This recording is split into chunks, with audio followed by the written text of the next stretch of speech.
Finalement, la cuisine, c'est pas ce qu'on mange le plus important, c'est surtout avec qui on le partage.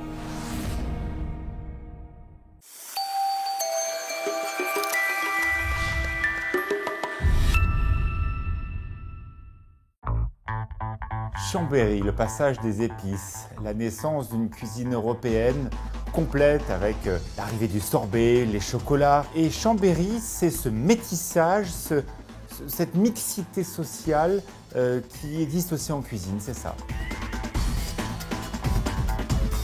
Chambéry est une ville gourmande, il y a ces allées qui ressemblent un peu aux Traboules lyonnaises et il est tout à fait logique qu'Alexandre Ongaro, qui est chambérien, se soit installé. Et c'est un juste retour des choses. Retrouver une étoile au guide Michelin, il n'y en avait pas pendant 3 ans dans cette ville, une des capitales des Savoies. Voilà, là les choses sont dites et sont clairement affirmées. La cuisine, c'est quand les choses ont le goût de ce qu'elles sont.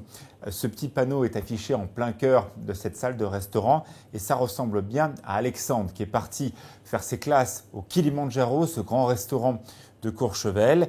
Il est redescendu dans la ville qu'il a vu naître il y a quelques années avec de la fierté car il défend sa ville. Je suis revenu là parce que c'était, depuis un moment, ça me trottait dans la tête de revenir dans la ville qui m'a vu naître, parce que j'ai mes racines, j'ai mes amis, j'ai toute ma famille. Je connais aussi beaucoup de producteurs. Ma femme, bien évidemment. bien évidemment. Qui est chambérienne. Qui est chambérienne aussi, on s'est rencontrés à Chambéry. Et on voulait que nos enfants aussi grandissent aussi à Chambéry. Donc c'était important pour nous de revenir à Chambéry et essayer d'exprimer notre métier à Chambéry. Voilà, c'était très important. En Savoie-Mont-Blanc, il y a bien sûr ces montagnes, il y a ces lacs, mais il y a aussi des villes. Oui. C'est important pour toi de dire que, y compris en Savoie, il y a des codes urbains. On le voit, hein, le décor, on se croit à Hambourg, on se croit à Londres, pas forcément en Savoie-Mont-Blanc. Mmh. Oui, bien évidemment. Après, on a le restaurant, c'est mon épouse, enfin Julie et moi-même qui avons travaillé sur la décoration, qu'on veut dessiner avec l'aide de quelqu'un, bien évidemment, le restaurant, mais on a fait quelque chose où on voulait se sentir chez nous, qui a notre image. Donc le restaurant nous correspond tout à fait. Voilà. Vous n'êtes pas nombreux à travailler, hein. Il y a toi, ton épouse, quelqu'un en cuisine, une jeune fille qui t'aide. Mmh. C'est une petite maison, tout ça. Et voilà. pourtant, qu'est-ce qu'on mange bien. Écoute, merci. C'est vrai qu'on est une toute petite structure, une petite maison. Avec pas forcément beaucoup de moyens, mais ce qui est très important, c'est que malgré tous ces aléas, on a une ligne directrice et jamais on essaie d'y déroger. Donc c'est vrai que aujourd'hui, c'est ce qui est le plus important pour nous. On fait ce qu'on peut avec ce qu'on a, mais on essaie de le faire le mieux possible. Et moi, au niveau de ma cuisine, contrairement dans la grande maison où je viens avant, où effectivement c'était entre guillemets un peu plus simple parce que il y avait un pouvoir d'achat qui était autre et ça permettait de pouvoir acheter d'autres produits.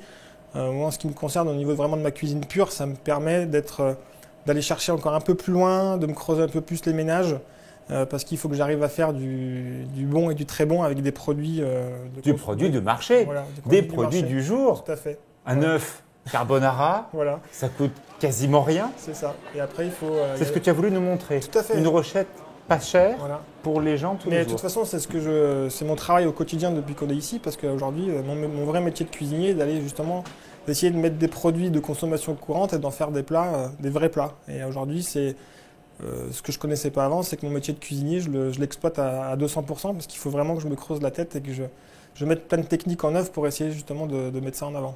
On est à quelques mètres des éléphants. Oui. Alors c'est vrai que l'arrivée des épices, tout ça, c'était aussi un peu l'histoire de Chambéry. Tout à fait. Tu as bien travaillé tout ça, justement, ce qui arrive d'ailleurs, ce métissage, des poivres, des currys, des choses qui ont été un peu oubliées à Chambéry parce que ils n'arrivaient pas à vendre ces épices aux autres. Donc cette cuisine a infusé à Chambéry dans l'histoire. Bien sûr.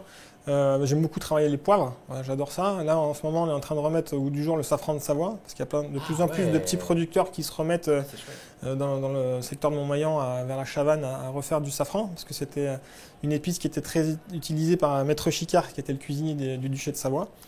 Écoutez bien, Maître Chicard. Hein. Voilà. Ça, c'est vraiment le traité de la maison de Savoie. Tout à fait. Voilà. Donc, le safran faisait partie intégrante de la cuisine savoyarde. Et voilà, donc on essaye comme ça petit à petit de remettre ça aussi au goût du jour. Voilà. Le marché couvert, les halles, ce moment où on flâne, on discute avec des producteurs qui vous expliquent leurs produits, leur fierté. C'est le cœur de Chambéry. Ces halles ont vécu une véritable transformation ces dernières années et elles donnent le meilleur d'elles-mêmes. Un rendez-vous gourmand, un rendez-vous où on prend son temps. Et quelle chance d'avoir rencontré ce producteur qui est passionné. Ses cochons, ce sont ses fils. Il y a une dimension de territoire qui me plaît beaucoup, d'autant plus que le cochon est un des ingrédients importants de la cuisine de montagne. Les Halles, c'est quand même le cœur de Chambéry. C'est le marché de Chambéry. Le marché de Chambéry, je pense qu'il y a une réputation. C'est beaucoup de producteurs, c'est beaucoup de gens comme nous qui produisent. C'est un gros marché de producteurs. Donc voilà, c'est un rassemblement. Le samedi, c'est un marché très très important. Alors moi, je travaille dans ce métier-là depuis 79-80. J'ai appris la boucherie et j'ai eu la chance de rencontrer un maître d'apprentissage super, monsieur Perrier-Robert, rue du Sénat. Et donc il m'a dit, écoute mon petit, la boucherie c'est bien, mais apprends le cochon, parce que le cochon, tout est bon et tu travailleras toujours avec du cochon. Et donc voilà, j'ai commencé à faire les marchés. On a commencé à fabriquer un petit peu comme ça, 2-3 dios, des pâtés, tout ça. Et puis un jour, on a eu la chance de rencontrer Martial Quebel. Martial Quebel, c'est la personne qui m'élève tous mes cochons. Donc on a notre élevage, on a du cochon fermier qui sort toujours de la même exploitation, élevé toujours pareil, naturellement, aux céréales. Il produit ses céréales et il élève mes cochons. Et donc on a voilà, un cochon de qualité. Alexandre, je le connais très bien. Bon, j'ai plusieurs chefs qui viennent chez moi et tout, c'est vrai. Ils ont envie de créer tout le temps des choses. Et nous, ça nous pousse en avant. Qu'est-ce qu'on fait pour y améliorer? Comment on fait? Ils veulent un fumet comme ça, une poitrine comme ça. Là, c'est vrai que des fois, c'est compliqué, hein, parce qu'on a nos clients qui veulent des fois plus maigres, qui veulent si, eux, des fois veulent plus gras. Mais bon, on s'adapte et tout. Et c'est enrichissant, des gens comme ça, c'est super. On discuterait des heures si on avait le temps avec eux. Ah, la recette. Œuf carbonara, forcément un clin d'œil à ses origines italiennes, forcément aussi un clin d'œil à une recette de famille, et aussi quelque chose que l'on fait, c'est une recette de pote, c'est une recette canaille. On sort un coup de blanc, on fait une recette rapide, pas chère du tout, un œuf, un peu de crème, un peu de lard, du bon lard, c'est ça le bonheur. La recette œuf carbonara. Oh, ça sent l'italien tout ça. Allez, on commence comment, Alexandre? Alors on va partir, on va lancer la sauce. Ouais. Donc on va faire suer, on va mettre un petit peu d'huile de noisette au fond de la cocotte et on va faire suer tout doucement notre lard fumé. Avec ce produit magnifique, cette poitrine fumée 100% Savoie, ça c'est absolument génial. Voilà, donc on va faire suer tout doucement. On va faire revenir en fait notre lard, notre cocotte. Et on va ajouter aussi donc. Pourquoi tu avais besoin de rajouter de la matière grasse? Il y a déjà du lard? Non, en fait, ouais, mais on en met un tout petit peu. En fait, c'est pour que qu'on récupère un petit peu les sucres au fond de la cocotte. C'est ce qui va apporter du goût à la sauce. Regardez un peu le métissage alpin. Il y a du lard d'Arnac qui est en train de fondre avec le lard savoyard. Voilà, mélange culturel. On est transalpin aujourd'hui. Voilà. À Chambéry, c'est normal, c'est logique. Et ça, ce principe de mélanger le lard d'ici au lard italien, Valdôtain, c'est un bon mélange? Oui, tout à fait, parce qu'en fait, le lard blanc va apporter de la douceur et un peu plus de gras à la sauce, plus d'onctuosité. On va être moins sur le sel, on va être plus sur le côté un peu gras et très goûteux du lard. Et vu qu'en plus il est frotté avec un mélange à base de poivre, ça va aussi relever la. Ah oui, parce que l'histoire quand même des carbonara, c'est les pâtes charbonnières. Hein. Carbonara en italien, ça veut dire ça. Ouais. Donc on va avoir cette notion un peu noire, un peu écrasée, un peu. Tout à fait. Ouais, de suie. En fait, on va avoir une sauce qui va être d'une couleur très blanche, mais en goût qui va être très relevé et un petit peu poivré. Voilà, c'est le but de l'opération. Donc là, le lard voilà, commence à être bien translucide, il a bien sué. On commence à avoir un petit peu de sucre au fond de la casserole. Et là, on va ajouter donc des oignons blancs qu'on a émincés très finement. Voilà. Donc on va mettre les oignons. Ça va très très vite. Hein. Voilà. Oh, ça sent bon. Ces arômes de noisettes, de lard, c'est un peu grillé, c'est pas mal. Hein. Pas mal du tout. Voilà, donc les oignons. Et on va ajouter donc, du thym frais du romarin et de l'ail. Donc de l'ail juste claqué en pot, en chemise en fait. Hein. D'accord. Tu l'as dégermé? Non, en fait, je vais juste le claquer avec la paume de la main. Ok. En fait, il sera plus facile à enlever tout à l'heure dans la sauce. On aura à la mixer, on n'aura pas à chercher tous les petits morceaux d'ail au fond de la... Jusque-là, on était encore savoyard, hein, Ouais. presque un peu la base de la tartiflette. Voilà. Boum, avec l'ail, le romarin, le thym, on est descendu, comme qui dirait, vers le sud. Voilà, ça c'est obligé. Donc là, on va juste couvrir 2-3 minutes D'accord. et on va bien laisser compoter l'ensemble. Ok, parfait. Alors, on va faire un œuf poché. Donc, l'œuf poché, il nous faut de l'eau bouillante avec un peu de gros sel et Ouais. du vinaigre blanc. D'accord. Alors après, par contre, il nous faut des œufs extra frais. Hein. Ça, c'est primordial. Et on va pocher notre œuf. Donc, il ne faut pas que l'eau boue trop. Et en fait, voilà, la combine, c'est mettre l'œuf dans une tasse. Et en fait, on va essayer déjà de voilà. Il faut que le blanc coagule dans la tasse. Voilà. Et là, on verse. Voilà. Moi, j'adore ça. L'œuf va se former en fait. Regarde, on dirait une robe de mariée. Voilà. Donc on va juste le fermer. C'est le comme ça. vinaigre qui fait ça, c'est ça? Voilà, c'est le vinaigre blanc en fait qui fait coaguler le blanc d'œuf. Voilà. Alors, vous les chefs, vous vous amusez à faire ça par le froid, Ouais. en cuisson basse température. Tout à fait. Mais voilà, à la maison, c'est la recette que vous connaissez tous, c'est ça l'œuf poché. Voilà. Du vinaigre, de l'eau, et tout doucement avec la tasse, tac. Voilà. En fait, il faut déjà que l'œuf coagule un petit peu dans la tasse et après on verse délicatement. Et puis on va le laisser cuire à peu près 2 minutes comme ça. Alors l'idée c'est que l'œuf, faut qu'il reste... T'es au point de frémissement. Hein. Voilà, il faut que le jaune il reste bien coulant. Parce qu'en fait, l'idée tout à l'heure, c'est quand on dégustera, on faudra couper l'œuf pour qu'il coule dans la sauce. Et là, on sera vraiment dans l'esprit de la carbonara. Voilà, l'idée de la recette. Parce que ça, c'est comme vraiment un élément français. Là, tu as un mix des deux pays. L'œuf meurette, c'est la France. Voilà. La carbonara, c'est l'Italie. Voilà. Un peu le Val d'Aoste avec le lardana. Voilà, toute la cuisine que j'aime en fait. Mixer un petit peu de plusieurs influences. C'est très logique que tu sois à Chambéry. Hein. J'espère. Alors voilà. Là, l'œuf, donc le blanc est bien coagulé, le jaune est resté bien coulant. On va simplement le débarrasser comme ça sur un linge. Voilà. Pour l'œuf, on est bon.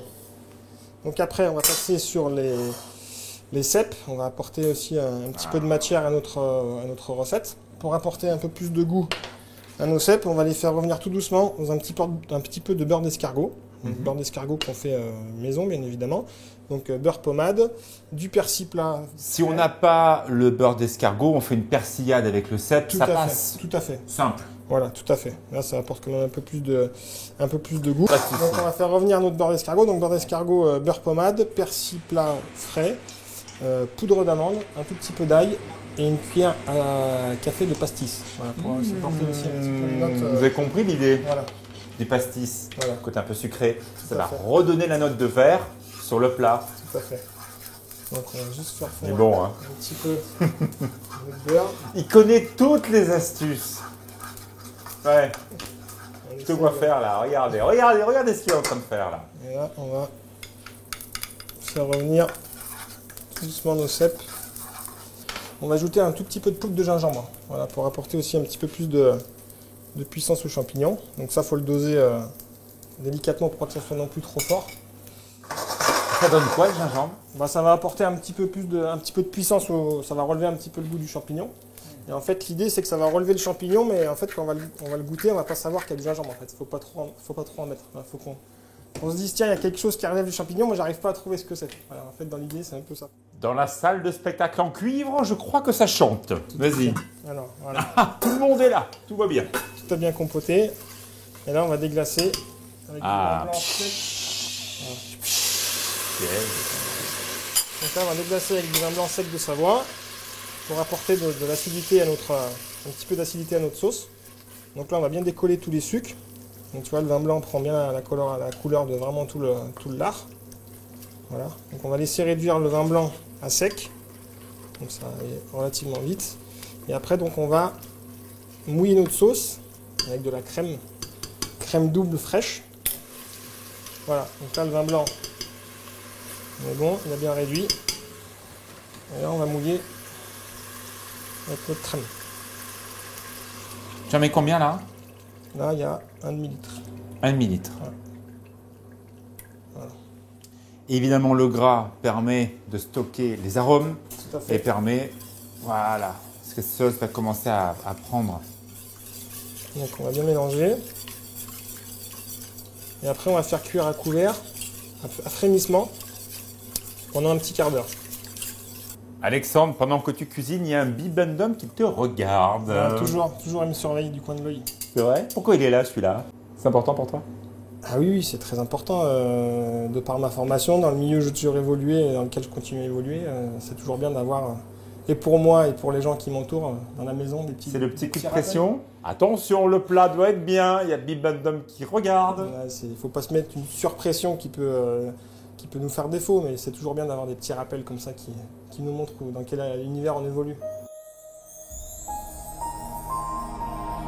Cédric et Alexandre partagent le goût de l'exigence. Ils travaillent énormément tous les deux et il y a beaucoup de respect. D'ailleurs, la carte des desserts est très largement imprimée des petits conseils de Cédric car ils aiment bien créer à quatre mains, inventer des choses. C'est un vrai laboratoire entre tous les deux. Ils tentent des choses et ça évolue presque d'un service à l'autre. Nous sommes dans le Palais des Douceurs, ici à Chambéry. Cédric Pernaut, fidèle berger, quelle belle marque. Comment ça va Cédric? Ça va, merci. Je suis ravi de vous accueillir. Ben oui, on est tout avec l'équipe, on vient te voir pour découvrir bien sûr tout ce que tu fais, ces gâteaux fantastiques, ton talent de grand chef aussi. Merci. Et parle-moi de ton copain Alexandre. Alors Alexandre, je le connais depuis en fait l'ouverture de son restaurant côté marché à Chambéry. On s'est rencontrés juste avant qu'il ouvre parce qu'il était à la recherche de collègues qui avaient envie d'avancer dans le même sens que lui. Et on était sur le même créneau de clientèle et de qualité. Donc on s'est rencontrés à ce moment-là. Je lui faisais les petits chocolats qu'il servait à l'époque avec les cafés. Et on s'est rencontrés comme ça. Alors toi tu es chambérien, lui aussi c'est un chambérien. Il a ramené cette étoile à la ville. Malheureusement pendant 3 ans il n'y avait plus de restaurant à ce niveau-là. C'est important Chambéry de voir une belle adresse à l'année, ouverte en centre-ville et en plus étoilée. Alors Chambéry on est quand même une préfecture. Il y a des gourmands, enfin nous on les voit tous les jours au magasin. Il y avait la place, il y avait un manque. Et Alexandre est arrivé vraiment à point nommé. Il a une cuisine qui est extraordinaire, il est précis, il est rigoureux. Puis à côté de ça, derrière la rigueur, c'est quelqu'un de très attachant. Très sensible. Très sensible, ouais. Alex, il prend tout très à cœur. Et quand il est dans sa cuisine, il n'y a que ça qui compte. C'est impressionnant. Il t'est arrivé de lui donner la main, je crois? Oui, alors sur des conseils, des choses comme ça, quand il fait ses mises au point de dessert, j'essaie de lui apporter un peu de conseils, un peu de technique, parce que la cuisinier et pâtissier, c'est pas les mêmes domaines. C'est pas les mêmes domaines. On est proche sur la philosophie et sur l'envie du bon et du beau, mais après, nous, on a un besoin de rigueur, de précision. On travaille. Ça grame tout, ça pèse tout. Mais on peut pas travailler. Un chef, ça corrige, ça rectifie. On peut travailler dans l'instinct. Au moment où on crée, on met au point les recettes sur les goûts. Par contre, quand on est dans la phase de réalisation, ça peut être que de la précision. On ne peut pas corriger. Le sucre, il n'est pas là que pour apporter du sucre. Il constitue le produit, il constitue le gâteau. Et on ne peut pas corriger, comme le cuisinier va assaisonner, etc. Crois-tu que cette étoile a changé ce chef? Ou non, finalement il est resté tel qu'il était à l'origine? Moi je trouve qu'il est encore plus simple, il était déjà très abordable et je trouve que depuis qu'il a son étoile il est encore plus simple et il a aucune prétention par rapport à ça, il la vit je pense avec beaucoup de recul. Parle-moi un peu de sa cuisine, on regarde, il y a beaucoup de produits du jour, une cuisine qui est faite à minute. Qu'est-ce qui t'intéresse dans ce qu'il travaille, dans ce qu'il pratique? Ce que j'aime c'est, moi des formations par rapport à mon métier, ce que j'aime c'est les textures qu'il met dans ses plats. C'est-à-dire dans ses plats il y a toujours quelque chose d'un peu du croustillant, il y a quelque chose qui réveille, au-delà de ces assaisonnements qui sont justes, il y a quelque chose qui réveille le palais par le jeu des textures. C'est le moment de manger. On y arrive. C'est toujours le meilleur moment. Allez, vas-y. Enfin, j'espère. Alors, on va juste remettre un petit coup de chaud à nos œufs. Il y a un peu de chaud quand même dans l'assiette. Voilà, donc on va juste les... Quand il fait froid dehors. Ah oui. Les œufs carbonara. Voilà. Ça change des pâtes, c'est bien. Voilà, c'est une autre vision. Voilà, donc on va juste replonger les œufs un petit peu dans l'eau chaude, sans qu'ils continuent de cuire. On va dresser les cèpes ou en simple, persillade, avec ou avec effectivement un peu de beurre d'escargot. Voilà. Un autre végétal au fond de l'assiette. Oh bah tiens, écoute, moi je vais m'occuper. Je vais servir le vin qu'a sélectionné ton épouse Julie, sommelière, qui est chambérienne également. Un très beau flacon, c'est la Roussette de Perrier. Peut-être un peu de minéral et de fraîcheur dans un plat qui est onctueux, qui est souple. Voilà. Plutôt que de prendre un vin gras blanc, là on a... Tout à fait.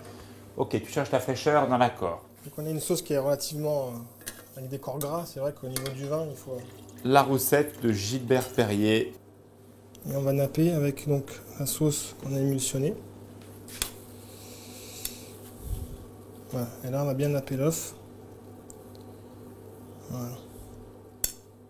Donc, Une recette qui est facile à faire à la maison, vous avez vu, hein, c'est pas très complexe.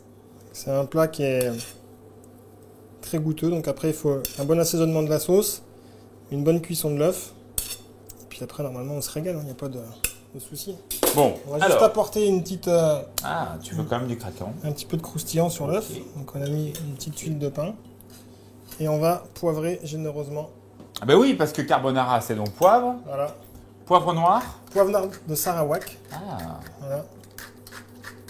Bon, on fait 100% produits savoyards, on n'a pas trouvé de poivre des Savoies pour Non, pas l'instant. encore. Bon, On y ça travaille. viendra, hein. On y travaille, on y travaille. Bon, alors, tiens, ça c'est pour toi. Merci. À vous, évidemment, avec modération. Enfin, je sais pas. Toujours. Ah oui, j'aime la Roussette, j'aime Je ça. pense que ça va bien aller. Je crois que c'est mon vin blanc de Savoie préféré.